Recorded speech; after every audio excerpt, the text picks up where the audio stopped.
আসসালামু আলাইকুম প্রিয় দর্শক, অন্য মঞ্চের আলাপ চাইতায় আপনাদের সকলকে আমন্ত্রণ জানাচ্ছি। নমস্কার, আমি তরুণ ঘোষ। মাত্র 7 দিনের টাইম পেল ঢাকা নিজেকে শোধরাবার জন্য। ভারতবর্ষের পক্ষ থেকে পরিষ্কার বলে দেওয়া হয়েছে যে আপনারা আমাদের ঘনিষ্ঠ প্রতিবেশী, পাকিস্তান নন, তাই আপনাদের ডেকে বুঝিয়ে সময় দিয়ে অনেক চেষ্টা করা হয়েছে, কিন্তু আপনারা শোধরাননি। এই শেষবারের মতো আপনাদেরকে বলে দেওয়া হচ্ছে আগামী 7 দিন, 7টা ওয়ার্কিং ডেজের মধ্যে যদি আপনারা নিজেদের না শোধরান তাহলে চরম দণ্ডের জন্য প্রস্তুত থাকুন। এখন এই চরম দণ্ডটা কোন দিক দিয়ে হবে, অর্থনৈতিক দণ্ড নাকি আপনার হ্যাপি হোলি, এই খবরটা কালকে রাত্রিবেলা আমি পেয়েছি, তাই একটা পোস্ট করেছিলাম যে পাকিস্তানের ওদিকেও হবে দামাদ্দাম মাস্ত কালান্দার, এদিকে হলে হবে হ্যাপি হোলি, এবং দুটো জায়গায় পরস্পর একই সঙ্গে হবে। পাকিস্তানে আগে হবে, 12 ঘন্টার মধ্যে বাংলাদেশে হবে, যদি বাংলাদেশের ক্ষেত্রে হ্যাপি হোলি হয়। আর যদি অর্থনীতি নিষেধাজ্ঞা যদি দেয় তাহলে পরে একদম সমস্ত কিছু বন্ধ হয়ে যাবে। না খেয়ে থাকুন, কতদিন জিহাদ থাকে দেখি, কতদিন ভারত বিরোধী থাকে দেখি। এই খবরে আমি আবার আসছি। তার আগে খলিলুরের ব্যাপারটা একটুখানি বলে দিই। আমি বলেছিলাম খলিলুর কালকে ফেরেননি, খলিলুর থেকে যাবেন ডিনার করে। জয়শঙ্করজির সঙ্গে ওনার দেখা করার খুব একটা ইচ্ছে ছিল, জয়শঙ্করকে কাছে খবর পৌঁছেছিল এবং জয়শঙ্করজির সঙ্গে ওনার দেখা হয়েছে। আর দেখাটা কখন হয়েছে? দেখা হয়েছে সবার শেষে, আমি সে প্রসঙ্গে আসছি। তার আগে বলে নিই, এই যে ভারতে গিয়ে উনি ব্যাপক তোপের মুখে পড়েছেন। কেউ ওনার সঙ্গে অভদ্রতা করেনি, সরি, কেউ অভদ্রতা করেনি, সবাই ওনার সঙ্গে খুব সৌহার্দ্যপূর্ণ ব্যবহার করেছে। কিন্তু একের পর এক যে বোম, যেটা চিঠিপত্রের বোম, এক একটা ডকুমেন্ট যেগুলো একেবারে স্যাটেলাইট দ্বারা ছবি তোলা ডকুমেন্ট এবং প্রতিষ্ঠিত, যেগুলো এক একটা ডকুমেন্ট ওনার সামনে যে আসছে একটা করে দপ্তর ফেলে দিয়ে যাচ্ছে। তো একটা সময় এমন আসে যে উনি বলছেন যে আমি পাগল হয়ে গেছি, যে কাকে উত্তর দেবো আর কাকে কি বলবো। এখন এই যে কনক্লেভটা যেটা হলো, সেখানে এবারে সভাপতিত্বের দায়িত্ব ছিল বাংলাদেশের। তা বাংলাদেশের হয়ে যিনি সভাপতিত্ব করছেন তিনি তো একটু বেশি বলবেন। তিনি মাত্র 1.5 মিনিটের, খলিলুর রহমান মাত্র 1.5 মিনিটের একটি সংক্ষিপ্ত ভাষণ দিয়েছেন। উনি শুধু একটি ওখান থেকে একটি পয়েন্ট বেরোয়, সেটা হচ্ছে কোনো দেশের আভ্যন্তরীণ ব্যাপারে হস্তক্ষেপ বাংলাদেশের নীতি নয়। ভারতবর্ষের ব্যাপারে, ভেতরের ব্যাপারে আমাদের বাংলাদেশের হস্তক্ষেপটা আমাদের নীতি নয়, এটা বলতে উনি বাধ্য হয়েছেন। ওখানে আরো সবাই মরিশাস যারা ছিল, সব শ্রীলঙ্কা সবাই বক্তব্য রেখেছে। সবথেকে কঠিন প্রশ্নের মুখে পড়েছেন উনি আমাদের মরিশাসের যিনি এনএসএ, তার সামনে। মরিশাসের এনএসএ নামটাই ভুলে গেলাম। মরিশাসের এনএসএ ওনাকে একটা প্রশ্ন করেছেন যে আচ্ছা খলিলুর সাহেব, আপনি এটা বলুন যে আপনারা কি করে বললেন এই সমুদ্রের আর কি এ আপনার প্রভু, আপনারা অভিভাবক, আপনারা এটা আপনারা কি করে বললেন? খলিলুরের কাছে কোনো উত্তর নেই। খলিলুর বলছে আমি কি করবো বলুন, যিনি বলেছেন তার দায়িত্বে বলেছেন, আমি তো এইসব বলতে গেলে তিনি কখন কি বলেন তার মাথায় থাকে না, তিনি তো বলে দেন, তারপরে তো সামলাতে হয় আমাদের, আমরা খুব মুশকিলের মধ্যে পড়ে গিয়েছি। তখন মরিসেসে সেই এনএসএ বলেছেন যে আপনারা এই ধরনের বক্তব্য যদি আপনারা একের পর এক দাগ দিয়ে থাকেন, তাহলে পার্শ্ববর্তী একটা বড় রাষ্ট্র সেই এতদিন ধৈর্য ধরে বসে রয়েছে, আমরা যদি হতাম তাহলে কিন্তু আমরা এত ধৈর্য দেখাতে পারতাম না। এটা কিন্তু সত্য কথা। তো এইটা গেল। তো তারপরেতে খলিলুর রহমানের বক্তব্য, উনি যে এতটা সময় আমাদের এনএসএ অজিত দোভালের সঙ্গে কাটালেন, সব থেকে বেশি সময় উনি কাটালেন এই গত 3 দিনের মধ্যে। ওনার আমাদের এনএসএ সম্পর্কে ওনার যা রিডিং, সেটা হচ্ছে অজিত দোভাল একজন শিশুর মতো সরল ব্যক্তি। মানে এটা লাইন টু লাইন বলছি আমি, মানে যেটা খলিলুর বলেছেন, উনি শিশুর মতো সরল ব্যক্তি, কিন্তু শত্রুর কাছে উনি পাহাড়ের থেকেও কঠিন। ফলে যাকে ভারতবর্ষের শত্রু বলে উনি মনে করবেন, তার ক্ষেত্রে সেই দেশের ক্ষেত্রে মানে অজিত দোভালের থেকে কঠিনতম মানুষ 2 জন পাওয়া যাবে না সারা দুনিয়ায়। এটা হচ্ছে খলিলুরের রিডিং, যেটা অজিত দোভালের সঙ্গে 3 দিনে বিভিন্ন সময়ে কাটিয়ে পাঠিয়ে, যে ও সময় যেখানে যেখানে গিয়েছি শুধু আমার কাছে শুধু এসে কাগজ ধরেই যাচ্ছে, সবাই এসে কাগজ ধরেই যাচ্ছে। এখন তখনই একটা কথা ওঠে যে অনেক ভুল আপনারা করেছেন, অজিত দোভাল বলেছেন অনেক ভুল আপনারা করেছেন, ভুলের মাসুল আপনারা চোকাতে হয়নি এখনো, কিন্তু আমরা বারবার বলা সত্ত্বেও আপনারা কিন্তু একবারেই নজর দেননি এবং ভারতের বক্তব্যকে আপনারা উপেক্ষা করেছেন এবং ভারতবর্ষকে আরো নিচু করেছেন। এখন ভারতবর্ষ নিচু হতে হতে হতে হতে ভারতবর্ষের কোমর বেঁকে গেছে। পাকিস্তান হলে আমরা এত বলতাম না, আর পাকিস্তানের ক্ষেত্রে বলবো না, আলোচনাও করব না, আমরা নামও নিই না।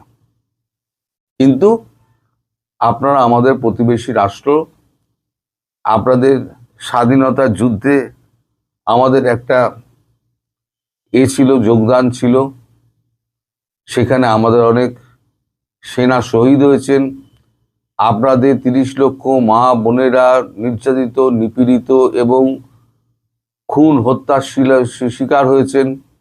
আমরা আপনার এই করুণ ইতিহাসটা আমরা জানি, আপনাদের স্বাধীনতার করুণ ইতিহাস, এবং ভারতবর্ষের সঙ্গে আপনাদের সম্পর্ক যে একেবারে টানা একটা মধুর সম্পর্ক ছিল, সেই সম্পর্কটা এই 16 মাসে আপনারা এতটাই বিচ্ছিরি করে দিয়েছেন, এতটাই বিগড়ে দিয়েছেন, এতটাই বিষাক্ত করে দিয়েছেন যে এখন বিষ আমাদের মাথায় উঠে গেছে।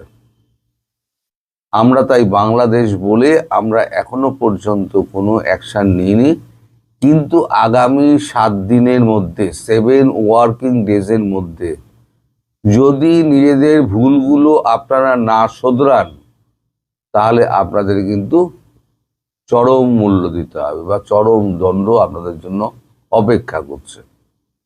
এবার চরম দণ্ডটা কি উনি কিন্তু ভেঙে বলেননি। অর্থনৈতিক দণ্ড হয়তো দেবে না, ওই মারই হবে, হ্যাপি হোলি হবে, যেটা আমি বলেছি। এবার হ্যাপি হোলির জন্য প্রস্তুত থাকুন। এবার উনি বলছেন যে আমি তো বসে আছি, সবাই আসছে, একজন করে আসছে আর একটা করে ফাইল আমার হাতে গুঁজে দিয়ে যাচ্ছে। ওখানে বন্দর কর্তৃপক্ষের একজন ডিরেক্টর ছিলেন, তিনি এসে আমার হাতে একটা ফাইল গুঁজে দিয়ে গেলেন যে চট্টগ্রাম বন্দরে এই দিন আপনার পাকিস্তানি জাহাজ এসেছিল, তাতে চিটাগুড় ছিল দাবি করা হচ্ছে, কিন্তু চিটাগুড় ছিল না, সেখানে ছিল অস্ত্র। চিটাগুড়ের বস্তায় টিনে অস্ত্র এসছে আপনাদের ওখান থেকে। তো তার সমস্ত ইমেজ, থার্মাল ইমেজ একবারে ছবির মতো ঝকঝক করছে, থার্মাল ইমেজ, সেখানে একবারে কাগজে দিয়ে দেওয়া হয়েছে, এবং তার ডিটেলস কবে কবে এসছে, কতক্ষণ ছিল, সেই জাহাজের ক্যাপ্টেন কে, সেই জাহাজের খালাসি কারা ছিল, মানে আপনাদের এনওসি কে আপনাদের দিয়েছিল, সমস্ত কিছু তার মধ্যে ডিটেলসে লেখা রয়েছে, মোট 26 পাতার। ভারতবর্ষ একটা ঠিক করেছিল একটা ডসিয়েট দেবে, মনে করেছিল একটা ডসিয়েট দিয়ে দেবো আমরা, যা হয়েছে তা একটা মৌখিকভাবে হয়েছে, আমরা একটা লিখিতভাবে ডসিয়েট দেবো। পরে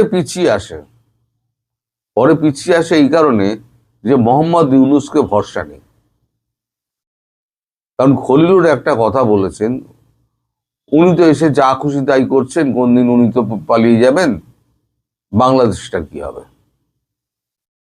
ওনার তো কোনো দায়বদ্ধতা নেই, উনি তো এসছেন একটা অন্তর্বর্তী সরকার হিসেবে, একটা অবৈধভাবে এসছেন, সেটা খলিলুর বলছেন, অবৈধভাবে এসছেন। আমরা যে আছি এটা কিন্তু অবৈধ নিয়োগ আমরা। তো যাই হোক, আপনারা তবু আমাদের সম্মান দেখাচ্ছেন, তার জন্য আমি কৃতজ্ঞ। কিন্তু উনি তো বলে চলে যাবেন, বাংলাদেশের মানুষ তো মরবে, এইটুকু বোঝার মতো ক্ষমতা বাংলাদেশের মানুষেরও নেই, ওনারও নেই। আমার পক্ষ থেকে যতটা সম্ভব বোঝানো আমি বোঝাবো, কিন্তু তার ফল কি হবে তা আমার হাতে নেই। তখন অজিত দোভাল বলেছেন যে ফলের আশা আপনি করবেন না, আপনি আপনার কাজ করে যান, যে যার মতো ফল ভোগ করবে, আপনি চেষ্টা করে যান।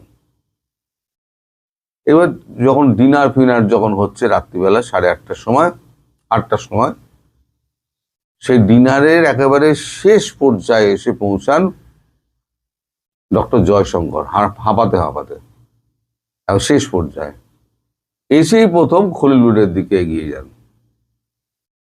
খলিল তখন খাচ্ছিলেন, খাওয়া দাওয়া ছেড়ে চুপ করে বসে আছেন উনি। তখন পিঠে হাত দিয়ে বললেন, স্যার কেমন আছেন, হাউ আর ইউ? খলিলুর বলছেন যে আমি তো জিব্বে, আমি তো স্যার বলি, আমাকে স্যার বলছি, আমাকে স্যার বলবেন না, আমি তো আপনাকে স্যার বলি। না না, আপনি যে পজিশনে রয়েছেন সেই পজিশনে আপনাকে স্যার বলা উচিত। আর আমরা ভারতবর্ষ, আমরা মানুষকে সম্মান দিতে জানি। এখন সম্মান যদি কেউ না রাখতে পারে, তার দায় তো আমাদের নেই। তাহলে এখন আপনাকে যেহেতু আমরা সম্মান দিচ্ছি, তাই আপনাকে আমি স্যার বলেই সম্বোধন করব। আপনি আমায় স্যার বলে সম্বোধন করতেই পারেন, তাই সেক্ষেত্রে আমি তো আপনাকে আপত্তি করব না। তখন খলিলুরের মানে এটা হয়েছে যে এত ভালো দেশ, এত ভালো তা আমাদের সঙ্গে তাদের সম্পর্ক, এই সম্পর্কটাকে অযথা আমরা বিশলাম কেন? তার আত্মপলব্ধি হচ্ছে। তখন তিনি যে প্রকাশ করছেন যার কাছে, তাকে বলেছেন যে এই যে আত্মপলব্ধি আমার মধ্যে যে হচ্ছে না, এটা আমার কাছে একটা খুব দুর্বোধ্য লাগছে। আমি নিজে বুঝতে পারছি না কেন আমরা এটা করলাম। এই ভারত বিরোধিতা করে কি আমরা টিকতে পারবো? ভারতের সঙ্গে যুদ্ধ করে আমরা টিকতে পারবো? এই ভারতকে আমরা যত কঠিন ভারত ভাবি, ভারত তো অত কঠিন নয়। এরা শত্রুকেও বড় সিংহাসন দেয়, অথচ সেই ভারতবর্ষের সঙ্গে আমরা যেচে 5 পায়জার করে আমরা একটা গন্ডগোল লাগিয়ে দিয়েছি। এখন মোদ্দা কথা যেটা হলো, সেটা 7 ওয়ার্কিং ডেজ। 7 ওয়ার্কিং ডেজের মধ্যে যদি বাংলাদেশ তার যা কাজকর্ম করেছেন এখনো মোহাম্মদ ইউনূস, সেগুলো যদি গোটাতে পারেন তাহলে গোটাবেন, আদারওয়াইজ চূড়ান্ত আঘাতের জন্য প্রস্তুত থাকুন। তবে একটা কথা, যেখানে সব ছড়িয়ে ছিটিয়ে রয়েছে, যা উনি 16 মাসে করেছেন, 7 দিনে সেগুলো ঠিকঠাক করা ওনার 14 পুরুষের সাধ্য নেই। ফলে আমার আন্ডারস্ট্যান্ডিং যে হ্যাপি হোলি হবে, পাকিস্তানে আগে হবে, যে কোনো দিন। মানে আমি বলছি যে ধরুন 3 দিন 4 দিন এই যে বেজিং যাবেন, আমাদের প্রধানমন্ত্রী বেজিং যাবেন, বেজিং গিয়ে যখন উনি এর সঙ্গে শি জিনপিং এর সঙ্গে হ্যান্ডশেক করবেন, তখন দেখবেন এদিকে হ্যাপি ওখানে দামাদ্দাম মাস্ত কালান্দা শুরু হয়ে গেছে, ওদিকে হ্যান্ডশেক হচ্ছে। এমনও হতে পারে, আপনারা খবর পেয়ে যাবেন, এমনও হতে পারে। তো যাই হোক, অনেক কিছুই হতে পারে। যদি পাকিস্তানে হয় তাহলে 12 ঘন্টার মধ্যে এদিকেও শুরু হয়ে যাবে। এখন আপনারা অপেক্ষা করুন, আর 7 ওয়ার্কিং ডেজের জন্য আপনারা দেখুন 7 ওয়ার্কিং ডেজে কি হয়, তারপরে ভারতবর্ষ কি করে। সবাই ভালো থাকবেন, সুস্থ থাকবেন এবং সাবধানে